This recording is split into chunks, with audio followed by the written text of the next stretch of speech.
আসসালামু আলাইকুম। আলমদিনা ইঞ্জিনের পক্ষ থেকে আপনাদেরকে স্বাগতম।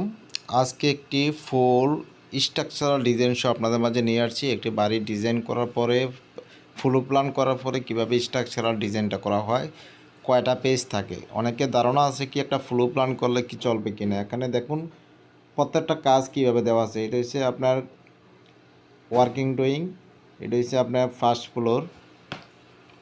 এখানে first floor, ground floor, working drawing দেখুন সম্পূর্ণ দেওয়া আছে। 4টা প্যাড, একটি ড্রয়িং, একটি ডাইনিং, 2টা টয়লেট, একটি নামাজের জায়গা। নিচতলা সিঁড়ির নিচে একটা আছে পোস্টার ডিজাইন আছে। এটা হচ্ছে আপনার কলাম লেআউট। যখন আপনি প্রথমে কাজটা করবেন লেআউটের কাজ করবে। এটা হচ্ছে কলাম সেকশন, কলাম সেকশন কীভাবে বসাইবেন। আর এটা হচ্ছে কলাম সেকশনের রডের ফাংশানগুলো। এটা হচ্ছে আপনার ফুটিং সেকশন। এটা হচ্ছে মাটি গভীরতা কীভাবে করবেন, ফুটিংয়ের মাপগুলো সম্পূর্ণ দেওয়া আছে। এটা হচ্ছে গ্রেড বিম, এটা হচ্ছে গ্রেড বিমের রডের সেকশন। GB1, এটা হচ্ছে GB2। একটা ডিজাইনে অনেক কিছু দেওয়া থাকে। এটা হচ্ছে TB1, TB2 মানে ছাদের বিম।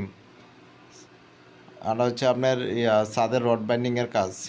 আর এটা হচ্ছে আপনার সিঁড়ি, কীভাবে 3 ধাপের সিঁড়িগুলো মিলাইতে হয়, সম্পূর্ণ স্ট্রাকচারাল ডিজাইন। এটাকে বলা হয় স্ট্রাকচারাল। এটা হচ্ছে দরজা জানালা, সেফটি ট্যাঙ্ক। তারপর দিয়ে আপনার আছে ইলেকট্রিক্যাল ডিজাইন, ইলেকট্রিক্যালের কাজ। এটা হচ্ছে ইলেকট্রিক্যাল ড্রয়িং।